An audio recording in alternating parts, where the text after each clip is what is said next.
The November wind bit through Sarah Whitmore's threadbare shawl as she stumbled along the frozen creek bed, her boots cracked and useless against the New Mexico cold. 3 days since she'd buried her husband, not from grief, but from the bullet he'd earned trying to rob the wrong stagecoach. 3 days since the bank had seized their cabin. 3 days without food. Her fingers closed around the thin gold band on her left hand. It was all she had left. Maybe the trading post would give her enough for bread, for one more night indoors before the winter storms came. Before you continue with Sarah's journey, I'd love to ask you to take a moment to subscribe to the channel and leave a like on this video. It truly means everything to us and motivates us to keep bringing you quality stories like this one. Also, I'm curious, where are you listening from right now? Let me know in the comments.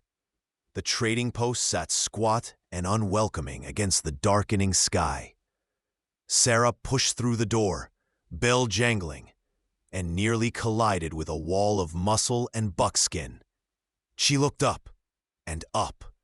The man before her stood well over 6.5 feet tall. His shoulders so broad they seemed to block out the weak sunlight from the doorway. Apache, she recognized immediately, from the intricate beadwork on his vest, the way his long black hair was tied back with leather cord, the bronze skin that spoke of ancestors who'd walked these lands for generations. But his eyes caught her most.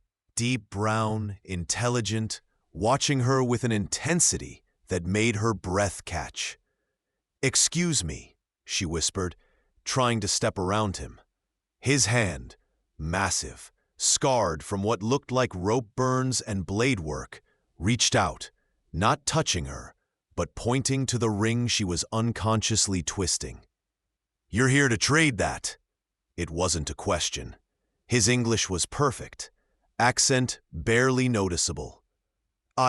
Yes, I need." Her stomach chose that moment to growl audibly. The Apache warrior's jaw tightened.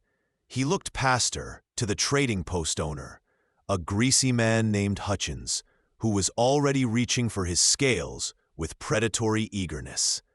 "No," the warrior said flatly. Hutchins froze. Sarah's heart sank. "Taze, this ain't your concern." "It is now." Taze's voice was quiet, but it carried the weight of mountains. He looked back down at Sarah, and something in his expression softened infinitesimally. "Gold isn't what's needed here. You are." Sarah blinked. "I don't understand." "My sister died bringing her child into the world 2 months ago. The baby lives, but I cannot feed him properly. I have goats, I have a home, I have everything a child needs, except a woman's knowledge." He paused, seeming to measure his words carefully. "Come to my ranch. Help me keep my nephew alive through the winter. I'll give you food, shelter, safety. When spring comes, if you wish to leave, you'll have supplies enough to go anywhere." "You want me to be a wet nurse?" Sarah felt heat creep up her cheeks. "I want you to survive," Taze corrected. "And I want Casa to survive. If you can help each other, then both goals are met," Hutchins snorted. "Sarah, don't be a fool. You can't go live with a savage." Taze's hand was on his knife so fast, Sarah didn't see him move. "Say another word, and you'll be spitting teeth." The trading post owner went pale and silent. Sarah looked between them, her mind racing. She had no other options. The winter would kill her within a week. And something about the desperate honesty in this giant warrior's eyes told her he meant what he said. "All right," she said quietly. "I'll come." Taze's ranch sat in a protected valley 15 miles from town, a sturdy cabin built from pine logs with a barn and corral beside it. Smoke rose from the chimney in a welcoming curl. As they approached on his massive pate horse, Sarah riding behind him, hyper-aware of the hard muscle of his back. She saw goats milling in a pen and chickens scratching in the yard. It looked like a home. It looked like something she'd stopped believing existed. Inside, the cabin was simple but clean. A large stone fireplace dominated one wall. Furs covered the floor, and in a cradle near the hearth, wrapped in soft rabbit pelts, a tiny baby slept. "This is Casa," Taze said, his voice dropping to a whisper. "It means dressed in furs. My sister wanted him to always be warm." Sarah approached the cradle, her heart clenching. The baby was perhaps 2 months old, his skin the same bronze as his uncle's, his little fists curled against his cheeks. He was thin, too thin. "He takes goat's milk," Taze said, "but not enough. He needs more. Needs—" He trailed off, looking helpless in a way that seemed foreign to his powerful frame. "He needs mothering," Sarah said softly. She'd lost her own baby 2 years ago, born too early to survive. The ache of it still lived in her chest. Not just milk. Love, attention, someone to sing to him and hold him and tell him he matters. When she looked up, Taze was staring at her with something like wonder. "Yes," he said simply. "That." The first week passed in a blur of routine. Sarah woke at dawn to feed Casa, mixing goat's milk with a little honey the way her mother had taught her. She warmed it carefully, testing it on her wrist, then cradled the baby close as he drank. She sang to him, soft lullabies her grandmother had taught her, songs about meadows and rivers and safety. Taze watched sometimes, pretending to be busy with harness repair or knife sharpening. But she could feel his eyes on her, not threatening, just present. He was surprisingly domestic for a warrior. He cooked venison stew that made her mouth water, cornbread with wild berries, rabbit roasted with sage. He kept the cabin immaculate. He even washed clothes, though he did it outside in the cold creek, refusing to let her help. "You care for Casa," he said when she protested. "That's enough." But it wasn't enough for Sarah. By the second week, she insisted on taking over the cooking. By the third, she was mending his clothes and helping with the goats. It felt good to be useful, to contribute, to be something more than the desperate widow trading her last possession for bread. One evening, as she stirred stew over the fire and Taze fed Casa his bottle, she found herself humming without realizing it. "You're happy," Taze observed. Sarah looked up, startled. "I suppose I am. Is that wrong?" "No." He shifted the baby to his shoulder, patting his back with surprising gentleness for such large hands. "It's right. This is what a home should feel like." "Did your sister's home feel like this?" Taze's expression darkened. "Before the soldiers came and burned it, yes. Her husband, my friend since childhood, died trying to protect her. She survived long enough to run here, to give birth, to hold Casa once before." He stopped, jaw working. Sarah set down the spoon and crossed to him without thinking. She placed her hand on his forearm, the muscle like warm stone beneath her fingers. "I'm sorry." "The world is full of sorry," Taze said roughly. "It changes nothing." "No," Sarah agreed. "But it means you're not alone in your grief." He looked down at her hand on his arm, then up at her face. Something shifted in his eyes, something vulnerable and raw. "Your husband. You don't mourn him." It wasn't a question, but Sarah answered anyway. "James was cruel long before he was stupid. He married me because my father owed him money. I was payment." She pulled her hand back, suddenly self-conscious. "I mourned the girl I was before him." the woman who believed in love and kindness. I buried her the day I married him. She's not dead, Taze said quietly. I see her, in the way you hold casa, in the way you sing, in the way you hum while cooking. He paused. I see a woman worth saving. Sarah's breath caught. I thought you said I wasn't here to be saved. You're not. You're here to save him. Taze nodded at the baby, now sleeping against his shoulder. But maybe we say, don't come out until I tell you. Who? Now, Sarah. The command in his voice brooked no argument. Sarah took casa and hurried to the trap door near the back of the cabin, climbing down into the dark root cellar. Above her, she heard Taze moving, the sound of weapons being gathered, of the door being barred. Then, voices, rough, angry voices. We know you got her, Apache. Sarah Whitmore. Her husband owed money, and now she does. Sarah's blood went cold.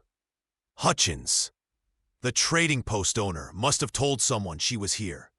The woman owes you nothing, Taze's voice carried through the floorboards. And she's under my protection. Your protection don't mean shit out here, savage. We got a legal claim. You have greed and cruelty, not the same as legal. A gunshot cracked the air. Sarah bit back a scream, clutching casa tighter. The baby stirred but didn't wake, used now to her scent and touch. More shots.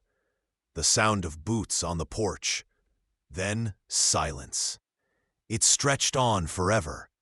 Finally, the trapdoor opened. Sarah looked up, terrified. But it was Taze, blood streaking his left arm. His face grim. They're gone, he said. 3 dead, 2 rode off. They'll be back with more.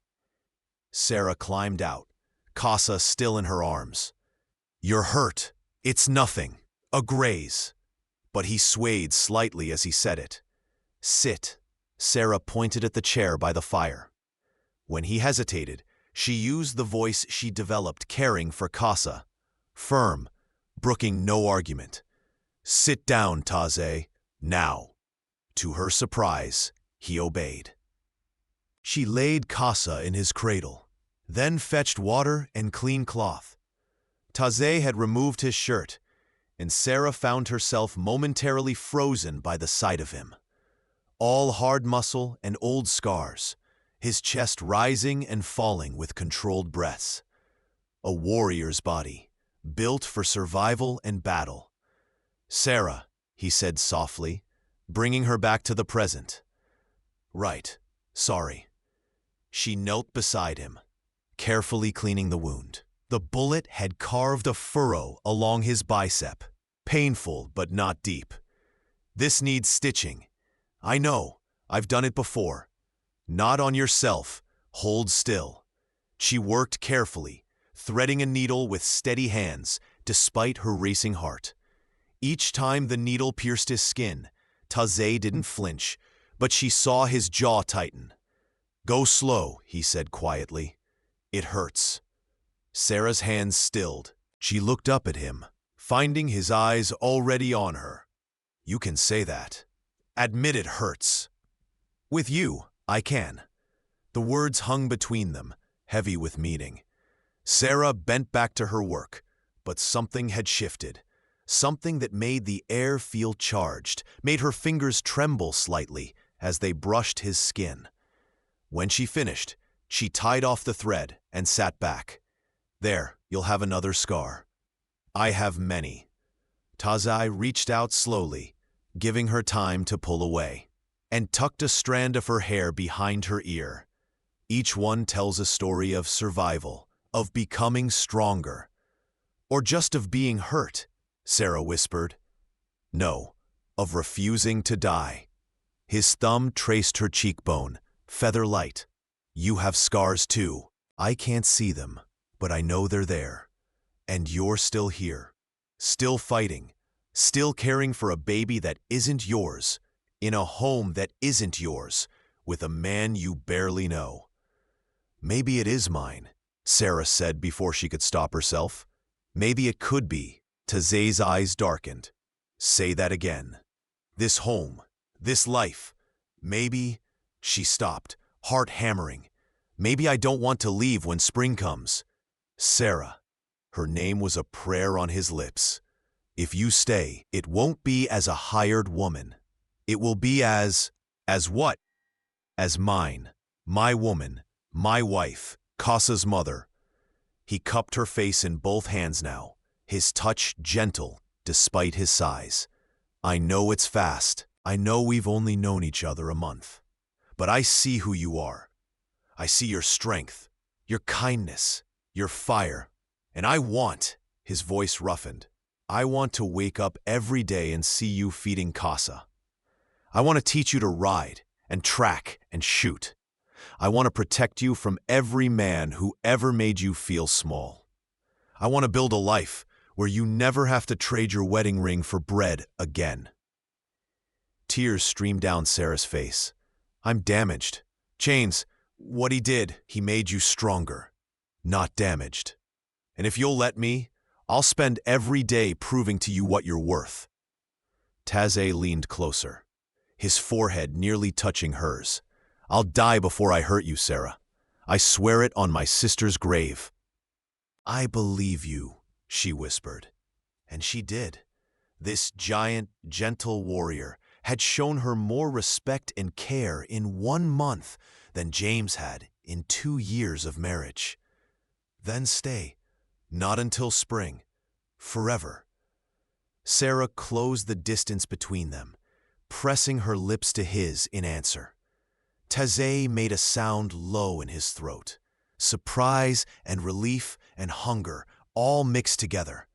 His kiss was careful at first, testing, making sure she wanted this. But when Sarah's hands slid up his chest to his shoulders, when she pressed closer, he deepened the kiss with a reverence that made her soul ache. When they finally pulled apart, both breathing hard, Taizé rested his forehead against hers. Together, he whispered. Together, Sarah agreed. The men came back 3 days later with a dozen riders and a hired gunslinger. Sarah saw them from the cabin window as she fed Kasa his morning bottle. Taizé! He was already moving, rifle in hand. I counted 13. Too many. What do we do? Taizé looked at her, something fierce and protective blazing in his eyes. We fight. But first, he crossed to her, pulled her up, and kissed her hard. If something happens to me, you take Kasa and run. Follow the creek north. 2 miles up, there's a cave. My people know it. They'll protect you. No, I'm not leaving you. Sarah, promise me. She wanted to refuse, but looking into his eyes, she saw the fear there. Not for himself, but for her and Kasa. I promise, she whispered, but you come back to us. You hear me? You come back. I'll try. He kissed her once more, then headed for the door. What happened next would be seared into Sarah's memory forever. Taizé stepped onto the porch, rifle ready. The riders spread out in a semicircle, the gunslinger front and center, a lean man with dead eyes and tied-down pistols. Last chance, Apache, the gunslinger called. Give us the woman, and we ride out. Keep her, and we take her over your corpse. Then you'll need more men, Taizé said calmly. The gunslinger drew. But Taizé was faster. The rifle shot caught the gunslinger in the chest, spinning him from his saddle. Chaos erupted, horses screaming, men shouting, guns blazing. Sarah watched through the window. Kasa clutched to her chest as Taizé moved like water and lightning combined, shooting, rolling, using the porch supports for cover. He dropped 3 more men before a bullet caught him in the side, spinning him around. Sarah screamed his name. Taizé staggered, but didn't fall. He fired again, taking down another rider. But there were still 8 men, and they were closing in. Sarah looked down at Casa, sleeping peacefully in her arms. She looked at the trapdoor to the cellar, where she'd be safe. Then she looked at Taze, bleeding and cornered, fighting to protect her. No, she wasn't running. Not anymore. She'd spent 2 years being James' victim, a month being Taze's equal. She knew which woman she wanted to be. Sarah set Casa in his cradle, grabbed the shotgun Taze had taught her to use, and threw open the door. "Hey!" she screamed at the riders. "You want me? Come get me." The distraction was enough. 2 men turned toward her, and Taze shot them both. Sarah aimed at another rider and pulled the trigger. The recoil nearly knocked her down, but her shot went wide anyway. "Sarah, get back inside," Taze roared. Not a chance. She fired again. This time, she hit a horse's rump. The animal bolted, throwing its rider hard into the dirt. 3 left now, including Hutchins himself, who was trying to circle around to the barn. "You stupid bitch," Hutchins screamed, raising his pistol. Sarah saw it happening in slow motion, his finger tightening on the trigger, the barrel pointing at her chest. She couldn't reload in time, couldn't move, couldn't. Taze slammed into her from the side, throwing them both to the ground as Hutchins fired. The bullet that would have killed Sarah took Taze high in the shoulder instead. They hit the dirt hard, Taze covering her body with his own. Sarah heard more shots, but these came from a different direction. She looked up to see Apache warriors pouring from the tree line, bows and rifles ready. Taze's people, his friends. The remaining riders broke and ran, Hutchins among them. The warriors let them go. Their message delivered. "Taze," Sarah gasped, trying to turn in his arms. "Taze, you're hit." "Worth it," he gritted out, blood soaking through his shirt. "Worth it to keep you safe." "You're an idiot," Sarah said, tears streaming down her face as she pressed her hands to his wounds, the one in his side and the new one in his shoulder. "A brave, stupid, wonderful idiot." "You're idiot," Taze said, managing a pained smile. "If you'll have me." "Forever," Sarah whispered fiercely. "You hear me? Forever. So you don't get to die on me now. You promised you'd come back to us." "Then I'll keep my promise."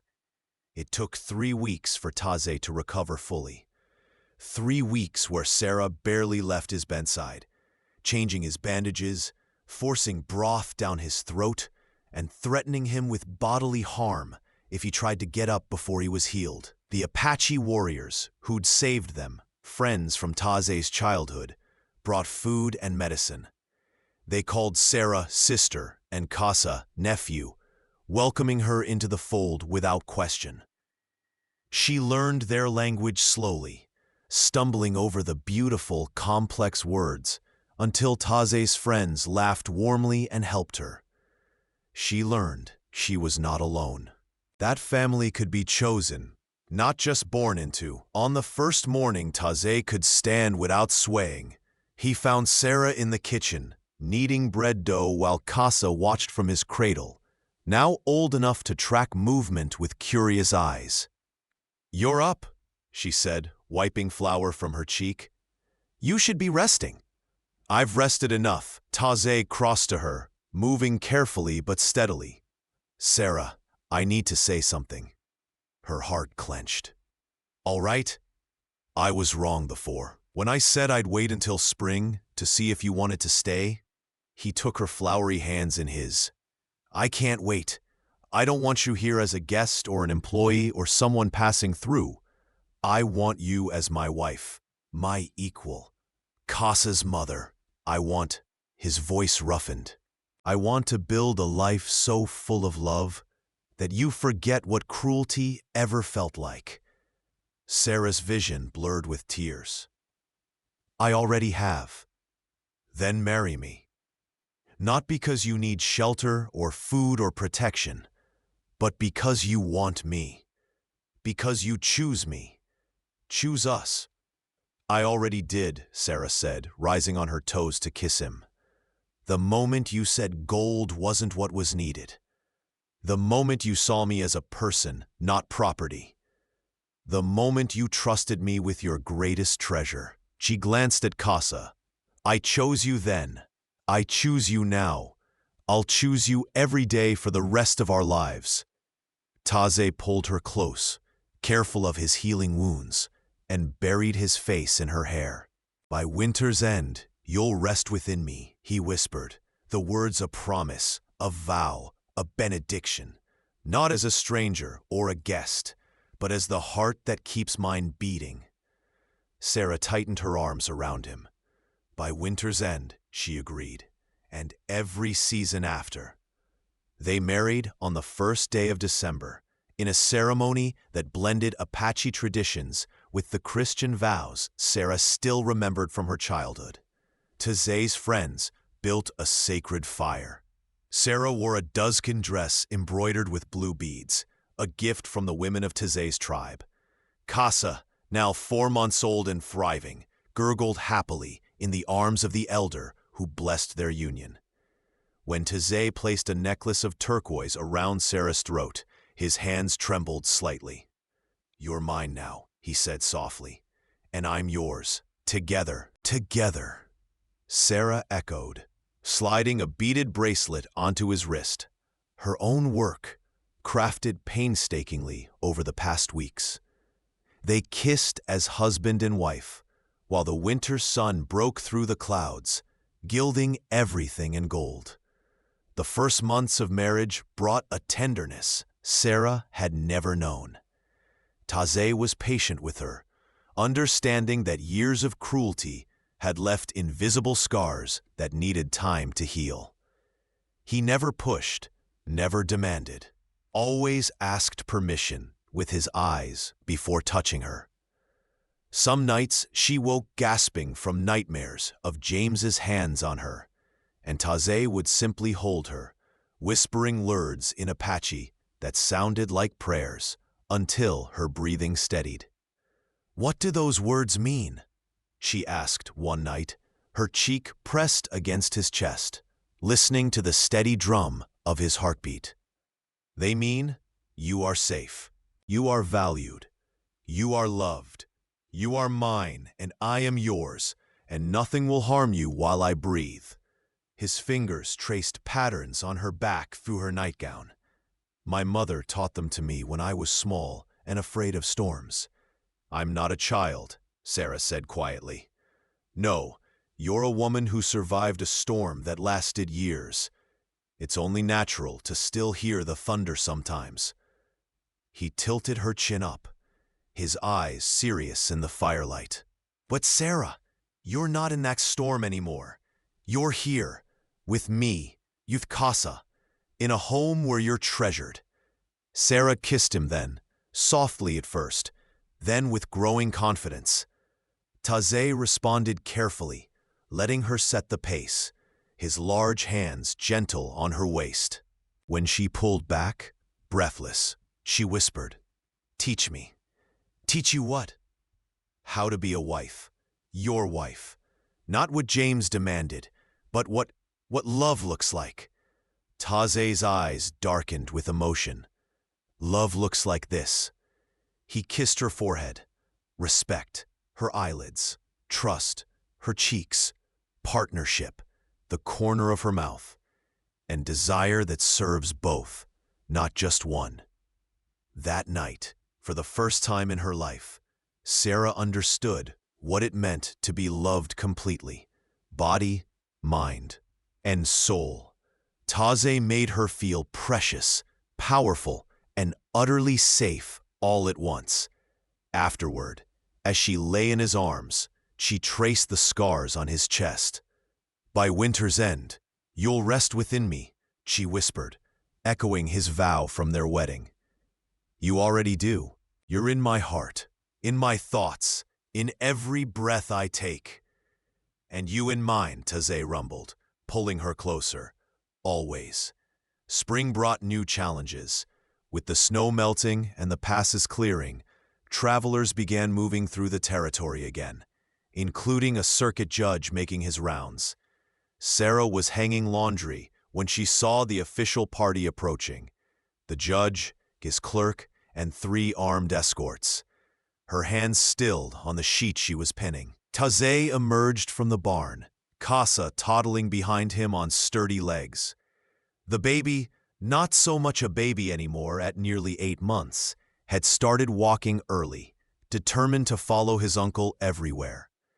Judge Thornton, Taze said evenly, positioning himself between the riders and his family. What brings you to my land? The judge, a weathered man with kind eyes, dismounted carefully. Got some paperwork that needs addressing, Taze. About the woman. He nodded respectfully to Sarah. Mrs. Whitmore, I presume? It's Mrs. Sarah trailed off, realizing she didn't know Taze's surname.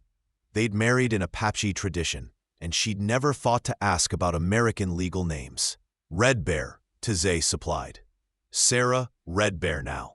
The judge pulled papers from his saddlebag. That's the thing, ma'am. Legally, you're still Sarah Whitmore. Your husband, James, died with debts, and there's men claiming you owe. Sarah's blood ran cold. I don't owe them anything. James's debts died with him. In a perfect world, yes. But there's a man named Hutchins filed a claim saying you stole property, specifically a gold ring that was collateral for a loan. That ring was mine.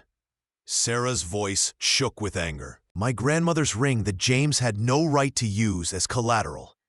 Judge Thornton held up a placating hand.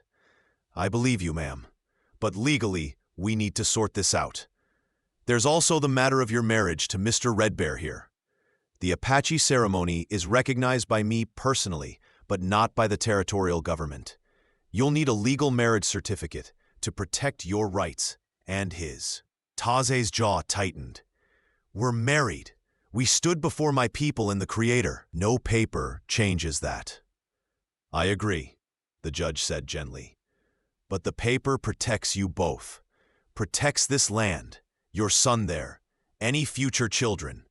Without it, if something happens to you, Taze, Sarah has no legal claim to anything. The territory could seize it all. Sarah saw the muscle jumping in Taze's jaw, the frustration of a proud man forced to bend to laws that had never protected his people. She crossed at him and took his hand. He's right, she said softly. I hate it too. But we need to protect what we've built. Protect Casa. Taze looked down at her, then at Casa, who was trying to climb his leg. Finally, he nodded. What do we need to do? Marry again. Legal ceremony with me as witness. Takes 5 minutes. Judge Thornton smiled. Then I'll file paperwork dismissing Hutchins's claim. I've already investigated, and the man's a known cheat. Your ring is yours, Mrs. Red Bear, and anyone who says otherwise can take it up with me. So they married again, standing in front of their cabin with Casa between them, repeating vows in English this time while the judge's clerk scribbled notes. It felt strange and bureaucratic after the spiritual beauty of their Apache ceremony. But when Taze slid a silver band onto Sarah's finger, one he'd apparently been crafting in secret, the moment became sacred again. Now it's official in both worlds, Taze said quietly, his thumb rubbing over the ring. You're mine in every way that matters. I was always yours, Sarah replied. But I'm glad Casa is protected. Judge Thornton left them with legal papers, a marriage certificate, and a warning. Hutchins is angry about being dismissed. He's the type to hold grudges. Watch your backs. That night, after Casa was asleep, Sarah found Taze on the porch, staring at the stars. You're troubled, she said, settling beside him. I hate that we needed their permission, their papers, as if our vows before the sacred fire meant nothing to them. They meant everything to us, Sarah said firmly. To me, that's what matters. The paper is just armor, protection against men like Hutchins who use laws as weapons. Taizé pulled her against his side. You're wise, wife. I'm practical. I've learned the hard way that good intentions don't always win against corrupt systems. But now we have the law on our side too. We can fight from a position of strength. We, Taizé repeated, something warming in his voice. I like that word. Get used to it, Sarah said, kissing his jaw. We're partners, in everything. Summer arrived with scorching heat and new life.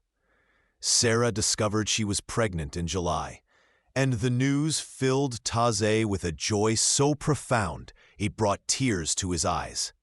Another child, he whispered, his hands spread across her still flat belly. Ours together. Casa is ours together, Sarah corrected gently. I know, but this one, he struggled for words. This one grew from our love, from what we built. It feels like a miracle. Sarah understood. As much as she loved Casa, and she loved him fiercely, as completely as if she'd birthed him herself, there was something profound about carrying Taizé's child.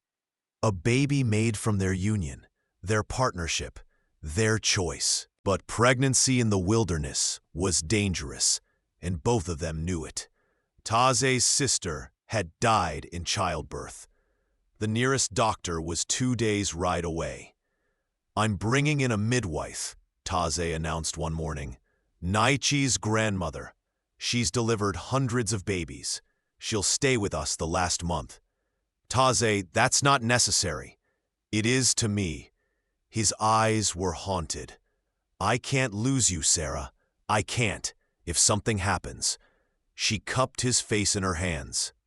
Nothing will happen. I'm strong, healthy, and I have you.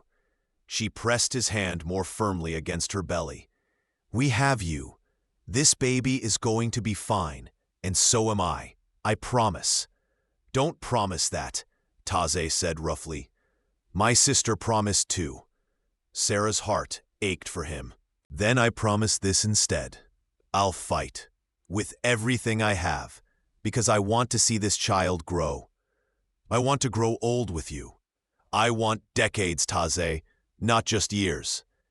He pulled her close, his embrace careful of her condition. Decades, he repeated like a prayer. Yes, that's what I want too. True to his word, Taizé brought Naiche's grandmother, a tiny, ancient woman named Kaya, who had more energy than people half her age. She examined Sarah with expert hands, pronounced her healthy, and proceeded to take over the household with cheerful tyranny. You rest, she ordered Sarah in accented English. Grow, baby. I cook, I clean, I watch little Casa. I can't just rest all day. Yes, you can. Kaya pointed a gnarled finger at her. You want strong, baby? You rest. Eat. Let the men do the work. Taizé, to Sarah's surprise, sided completely with Kaya. She's right. You've been doing too much. I've been doing the same things I always do. And now, you're growing a person. That's work enough. He kissed her forehead. Please, Sarah, let me take care of you. Let Kaya help. I need to know you're safe. So Sarah rested, though it chafed at her independent nature. But as her belly grew and the baby's kicks became stronger, she had to admit she was tired. Bone-tired in a way she'd never experienced. Kaya taught her exercises, fed her broths full of herbs, and told her stories of her own children. 6 born, 5 survived. Childbirth is battle, the old woman said matter-of-factly. Some women die. Most live. You will live. I know these things. How do you know? Your hips are strong. Your spirit is stronger. And that man of yours? Kaya nodded toward Taze, who was outside teaching Casa to throw a ball. He loves you like fire loves air. That kind of love doesn't get snuffed out easy. Creator knows you both suffered enough. Time for joy now. Sarah found herself crying, which happened frequently these days. Thank you, she whispered. Kaya patted her hand. Thank me when baby is born healthy and you're singing lullabies. The baby came in February, during a blizzard that turned the world white and howling. Sarah's labor started at dawn, sharp pains that stole her breath and made Taze go pale with fear. Too early, he muttered, pacing while Kaya prepared. She's not due for another week. Babies come when they want, Kaya said calmly. Now boil water and stay out of my way. But Sarah reached for Taze, her hand seeking his. Don't leave. Please, I need you. So Taze stayed, holding her hand through each contraction, whispering encouragement in Apache and English, wiping sweat from her brow. When Sarah screamed during the worst of it, he didn't flinch, just held her tighter. You're so strong, he kept saying. So brave. Just a little more, my heart. Just a little more. I can't, Sarah gasped between pains. You can. You are. Look at me, Sarah. Look at me. She met his eyes, those deep brown eyes that had seen her at her lowest and loved her anyway. Together, Taze said firmly. We do this together. On the next pain, you push, and I'll be your strength. Ready? Sarah nodded, and when the next contraction came, she pushed with everything she had. Taze's hands supported her back, his voice in her ear, his presence her anchor, and then a baby's cry, sharp and angry and beautiful. A girl, Kaya announced, cleaning the squalling infant with expert hands. Strong lungs, good color, a fighter this one. Taze was crying openly as Kaya placed the baby in Sarah's arms. The infant had Sarah's nose and Taze's bronze skin, with a shock of black hair and eyes that would probably be brown like her father's. Ayana, Sarah whispered, the name they'd chosen weeks ago. It means eternal blossom. Ayana, Taze repeated, his finger tracing his daughter's tiny hand. When the baby gripped his finger, he made a sound halfway between a laugh and a sob. She's perfect. You're perfect. Sarah, you did it. We did it, Sarah corrected, exhausted but exhilarated. Together. Outside, the blizzard raged, but inside their cabin, surrounded by warmth and love, their family had grown. Casa toddled over to peek at his new sister, his eyes wide with wonder. Kaya hummed as she cleaned up, and Taze held both Sarah and Ayana, his arms a shelter against every storm. By winter's end, you'll rest within me, Sarah murmured, remembering their vow. And now she does too, part of both of us, our love made real. Taze pressed his lips to her temple. The first of many blessings. I can feel it. This is just the beginning of our story, not the end. He was right. But before Nico would arrive, they would face trials that would test everything they built. Ayana was 6 months old when the territorial governor issued new restrictions on Apache land rights. Tazai received the notice from a sympathetic marshal who wrote out specifically to warn them. They're saying any Apache without proof of land purchase has to relocate to the reservation. Marshal Davies explained, his hat in his hands. I know you've been here for years, Tazai, but unless you have a deed, this land was my father's, and his father's before him, Tazai said, his voice dangerously quiet. We don't have paper because we didn't need paper. We were here first. I know, And I think it's a damn shame. Pardon my language, ma'am. The marshal nodded apologetically to Sarah. But the governor's under pressure from mining interests. They want this valley. Sarah stepped forward, Ayanna on her hip. What if we buy it? Register it legally in both our names. Marshal Davies looked uncomfortable. That might work, except, well, the land office won't sell to Apache. They'd sell to you, Mrs. Red Bear, but not to your husband. The injustice of it burned in Sarah's chest. Then we register it in my name, my money. She looked at Taze. It's still ours, still our home, just with different names on paper. Taze's pride warred with practicality on his face. Sarah could see the struggle. Accepting that the law would recognize her ownership, but not his, felt like a betrayal of everything his people had suffered. It's not right, Casa said suddenly. The boy was nearly 2 now, old enough to sense tension even if he didn't understand the details. Papa's home. Taze picked up his nephew, no, his son now, in every way that mattered, and held him close. Sometimes the world isn't right, little one. Sometimes we have to bend so we don't break. He met Sarah's eyes over Casa's head. Do it. Register the land in your name. But we both know whose home this really is. Ours, Sarah said firmly. It's our home. Mine, yours, the children's. The paper is just protection against wolves in suits.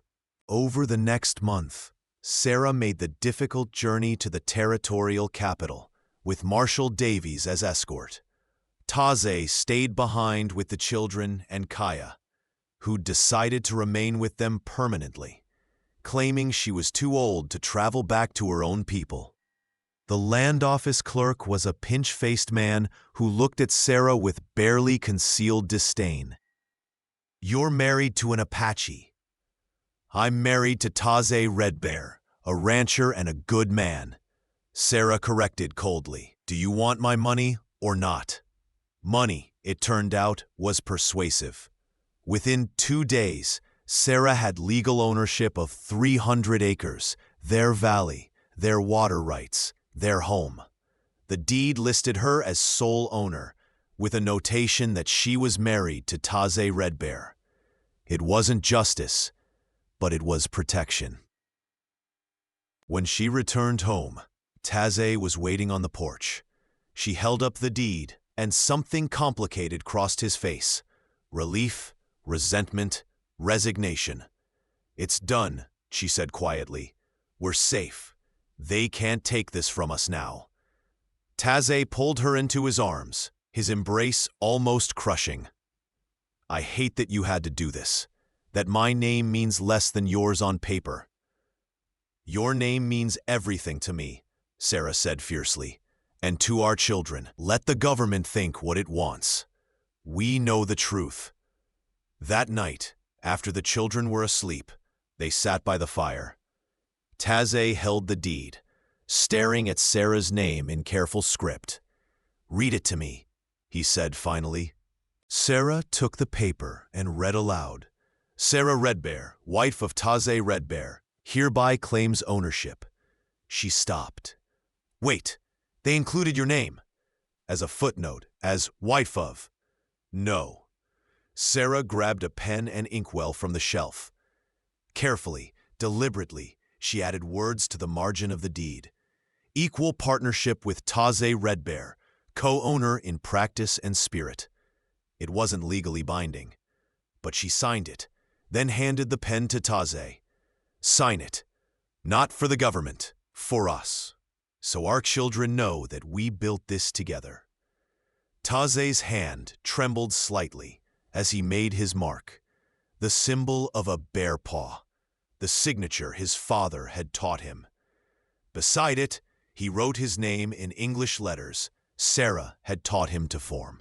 Together, he said, his voice rough with emotion. Always, Sarah replied. But their trials weren't over. Word spread quickly that the Apache lover had registered land, and not everyone in the territory was pleased. The trouble started with fence lines. Ranchers whose cattle had always grazed freely through the valley suddenly found their access blocked by the property boundaries Sarah had legally established. One rancher in particular, a man named Colton Briggs, took vocal exception.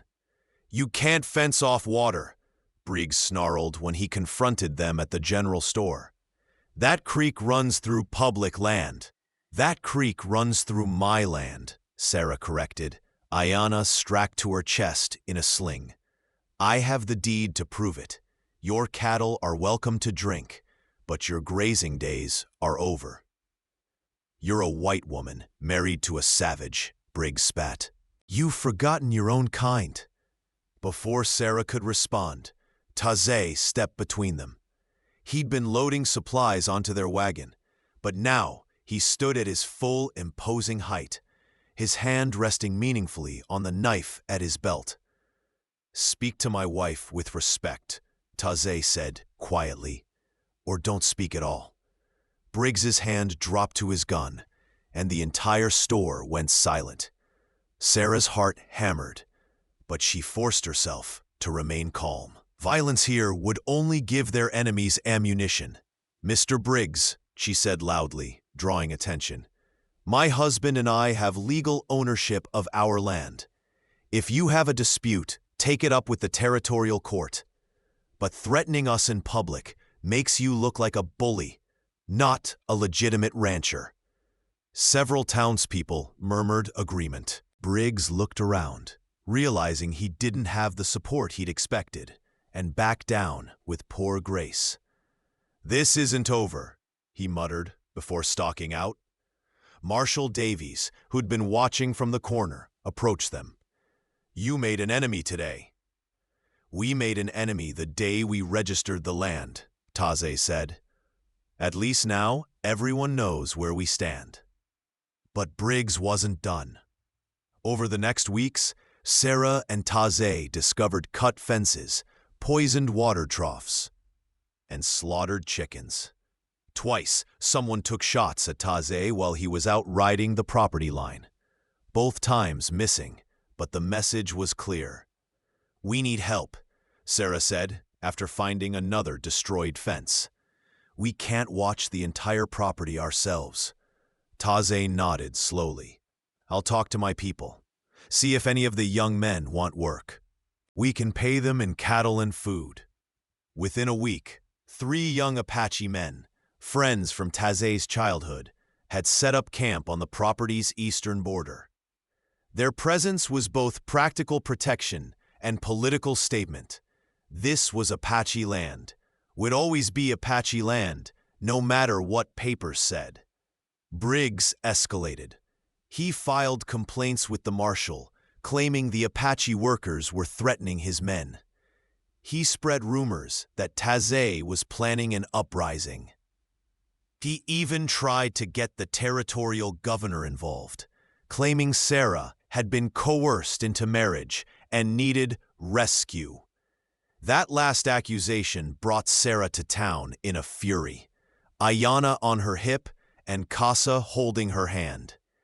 She marched straight into the land office, where Briggs was holding court, with several other ranchers and the deputy governor, who'd come to investigate the situation. "Gentlemen," Sarah said, her voice cutting through their conversation, "I understand there are questions about my marriage and my mental competence." The deputy governor, a tired-looking man named Hendricks, had the grace to look embarrassed. "Mrs. Redbear, these allegations are lies told by a man angry that I won't let him steal my water." Sarah looked directly at Briggs. "I married Taze Redbear of my own free will. I registered this land of my own free will. I manage my property of my own free will. And if you, Mr. Briggs, have a legal complaint, file it properly, instead of shooting at my husband like a coward. Now see here. No, you see here." Sarah's voice cracked like a whip. "I was married before, to a white man who beat me and treated me like property. Then I met Taze, who treats me like a partner, who respects my opinions, who shares his home and his heart. So yes, I chose an Apache man over white men like you, and I'd make that choice again every single day. Casa, sensing his mother's distress, wrapped his arms around her leg. Ayanna fussed, and Sarah shifted her to the other hip, without breaking eye contact with Briggs. Deputy Governor Hendricks cleared his throat. Mrs. Red Bear clearly seems capable of making her own decisions, Briggs. Unless you have actual evidence of wrongdoing. She's being manipulated. I'm being harassed, Sarah interrupted, by men who think a woman can't possibly know her own mind. Well, I do. I know it very well. And I know that every accusation Mr. Briggs has made is designed to drive us off land he wants for himself. Hendricks looked between them, then sighed. Briggs, unless you can prove your claims, I'm dismissing this. Mrs. Red Bear has every legal right to her property and her choice of husband. He nodded to Sarah. Ma'am, I apologize for wasting your time. Sarah left with her head high, but her hands were shaking. Casa looked up at her with worried eyes. Mama sad? No, baby. Mama's angry. But we're okay. We're going home to Papa. When they arrived back at the ranch, Taizé took one look at her face and pulled her into his arms, children and all. What happened? Sarah told him everything. When she finished, Taizé was silent for a long moment. You defended us, defended me, in front of all of them. Of course I did. You're my husband. This is our family. Sarah pulled back to look at him. Did you think I wouldn't? I thought. Taizé struggled for words. White women, they sometimes, when it becomes hard, they choose their own people over their Apache husbands. My sister's friend married a white trapper, and when the town pressured her, she left him. Sarah cupped his face in her hands. I am not her, and you are my people. You, Casa, Ayanna, Kaya, your friends who are protecting us. You're my family, my tribe. Let the whole territory know it. Taizé kissed her then, deep and fervent, until Casa giggled and Ayanna squawked in protest at being squished between them. Together, Taizé whispered against her lips. Always, Sarah promised. But the fight wasn't over yet. The attack came on a moonless night in August. Sarah woke to the smell of smoke and Taizé already out of bed, grabbing his rifle. The barn, he said grimly. They're burning the barn. Sarah's heart seized. Their horses were in the barn. Their winter feed. Everything. I'll get the children, she said, already moving. You get the horses out. She woke Casa and grabbed Ayanna from her cradle, then ran toward Kaya's small room. The old woman was already up, coughing from the smoke that was beginning to seep through the walls. Fire, Kaya said unnecessarily. Bad men. Very bad men. Sarah thrust Ayanna into Kaya's arms. Take them to the root cellar. Don't come out until I tell you. You should come too. I'm helping Taizé. Go. Sarah ran outside into chaos. The barn was fully engulfed, flames reaching toward the sky. Taizé and his 3 Apache workers were desperately herding panicked horses away from the inferno. In the firelight, Sarah saw shadowy figures on horseback at the edge of the property, watching, waiting. Briggs. She knew it in her bones. Then she heard it. A baby goat screaming from inside the barn. They'd forgotten the goats in their panic to save the horses. Sarah didn't think. She grabbed a wet blanket from the wash line, threw it over her head, and ran toward the barn entrance. Sarah, no!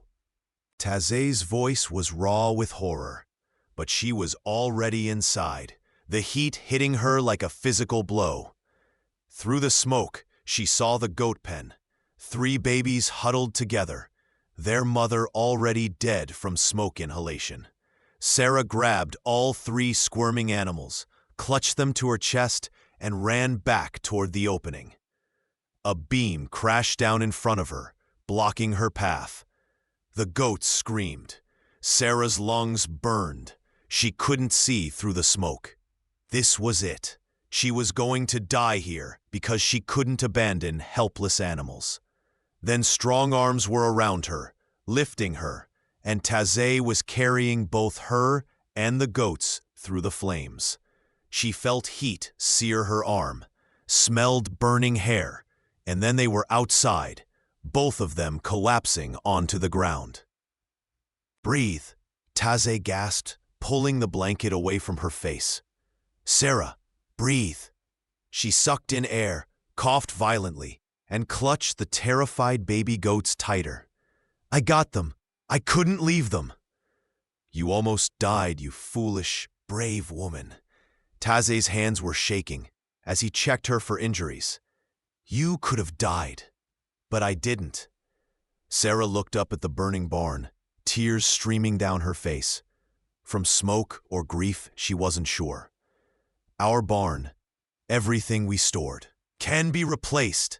Taze pulled her against his chest, heedless of the watching figures in the distance.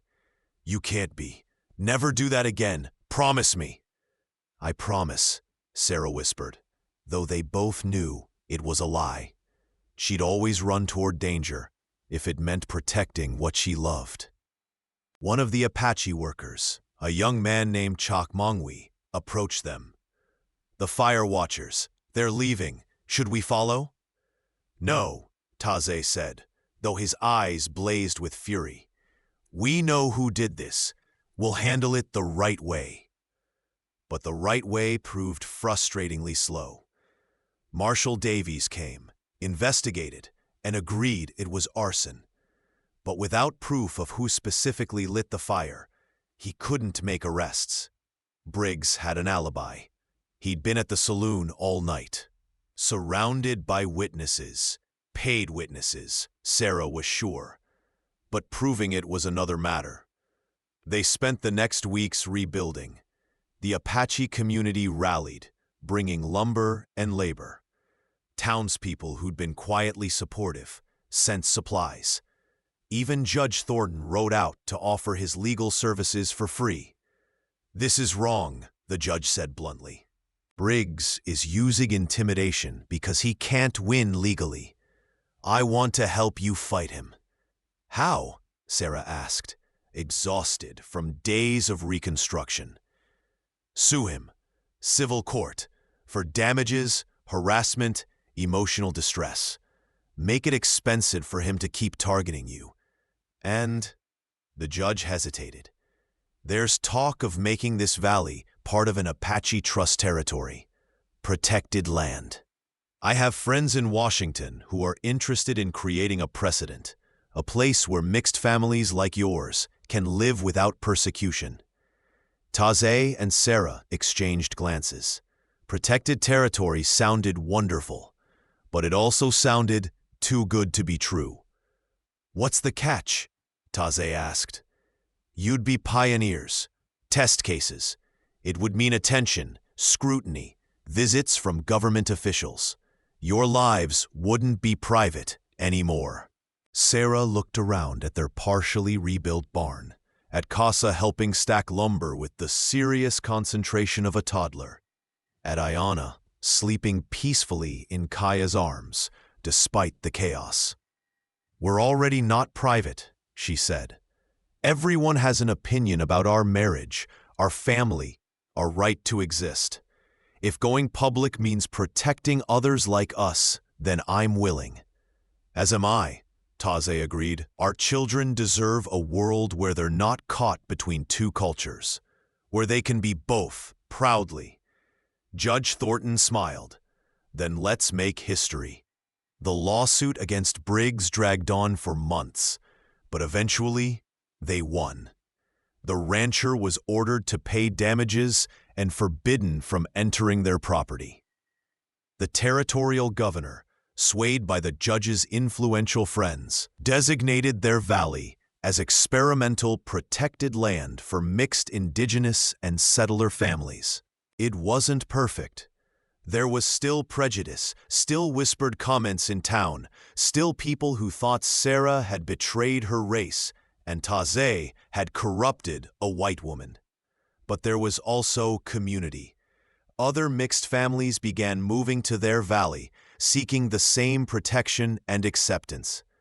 Slowly, they built something new, a place where children could grow up seeing both Apache and settler traditions as equally valuable. And through it all, Sarah and Taze stood together, weathering every storm, fighting every battle, celebrating every victory. When Sarah discovered she was pregnant again, 2 years after Ayana's birth, she felt both joy and trepidation. Another child meant more vulnerability, more people to protect, more chances for heartbreak. But it also meant more love, more laughter, more proof that they'd built something worth fighting for. Nico arrived in early spring, a boisterous boy with his father's eyes and his mother's stubborn chin. Unlike Ayana's dramatic blizzard birth, Nico came quickly, so quickly that Taze barely had time to fetch Kaya before Sarah was holding their son. 3 children, Taze said wonderingly, looking at Casa, now a sturdy 4-year-old, Ayana, a curious 2-year-old, and newborn Nico. We're becoming a tribe of our own. A loud tribe. Sarah laughed as all 3 children made noise at once, Pasa asking questions, Ayana singing tunelessly, and Nico screaming for milk. A perfect tribe, Taze corrected, gathering them all into his arms with practiced ease. That night, after the children were finally asleep and the house was quiet, Sarah and Taze stood on their porch, watching the stars. "Do you ever regret it?" Sarah asked quietly. "Everything we've had to fight for, everything we've had to endure." Taze was silent for a long moment. Then he turned to her, his hand coming up to cup her cheek. "I regret that the world made it hard, but I have never, not for one moment, regretted you, regretted us, regretted building this life." He gestured to their home, their land, the sleeping children inside. "This is everything I never knew I needed. You gave me that. You and your stubbornness and your courage and your refusal to let anyone tell you who you should love. By winter's end, you'll rest within me," Sarah whispered, their old vow feeling new again. "You do, you know. You and the children. You're all woven into my soul now. I can't tell where I end and you begin anymore." "Good," Taze said, pulling her close. "That's how it should be. Not 2 people trying to merge, but 2 people becoming one greater whole." "Together," Sarah breathed. "Always," Taze promised. And he kept that promise. Through decades of joy and challenge, through the raising of their children, and eventually grandchildren, through the slow transformation of their valley into a true community where people of all backgrounds could live in peace. Their story became legend. The widow and the warrior who refused to let the world dictate their love, who built a home from nothing but determination and devotion, who proved that family was chosen as much as born. And it all started with a simple truth. Gold isn't what's needed. People are. Love is. Hope is. Everything else follows from that. 5 years later, Sarah wiped sweat from her brow and surveyed her garden with satisfaction. Beans climbed their poles, corn stood tall and green, and tomatoes hung heavy on their vines. She'd learned to coax life from this hard land, the same way she'd coaxed Casa through infancy, and welcomed 2 more children, a daughter named Ayana and a son named Nico, both currently helping their father repair the barn, or rather, getting in his way while he pretended to need their assistance. Sarah smiled, watching Taze lift Nico onto his shoulders, while Ayana handed him nails one at a time, narrating each nail's journey with the seriousness of a much older child. Casa, now 5 and already showing signs of his uncle's height, hammered enthusiastically at a board that didn't need hammering. "Mama!" Ayana spotted her and waved frantically. "Papa says we can ride to the creek after, if your mother says yes," Taze called back, catching Sarah's eye with a smile that still made her breath catch. "Yes," Sarah called back, "but everyone needs to wash up first." She returned to her weeding, humming the same lullaby she'd sung to Casa that first week, the one that had made Taze say she was happy, the one that had been the beginning of everything. Strong hands caught her waist from behind, pulling her against a familiar chest. "You are thinking loudly," Taze murmured against her ear. "Just remembering," Sarah said, leaning back into him. "That first winter, how desperate I was, how certain I was that I'd die. And now I'm certain I'll live." She turned in his arms, cupping his face in her dirt-stained hands. "A long, full, beautiful life. With you, with our children, with a family I chose and a home I helped build. No regrets? Not one." She kissed him softly. "By winter's end, you said I'd rest within you. You were right, but it's more than that. You rest within me too. We hold each other up. We're together," Taze finished, his arms tightening around her. "Always," Sarah agreed. From the barn, Casa called out, "Mama! Papa! The chickens got out again." Sarah laughed against Taze's chest.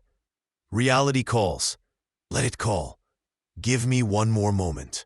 So she did. One moment turned into 2, turned into 3, standing in the garden she'd planted with her husband's arms around her, and their children's laughter ringing through the air. The winter that should have killed her had given her life instead, and every spring, summer, fall, and winter since had been a gift she'd never take for granted. Together, she and Taze had built something unbreakable, a love forged in desperation, tempered by danger, and made eternal by choice. Together, they were home. Thank you so much for listening to this story. I'd love to know where you're enjoying this tale from. Are you listening at home, during your commute, or perhaps while working? Please subscribe to the From Wild West channel and share your thoughts in the comments below. What did you think of Sarah and Taze's journey? Your feedback means the world to us.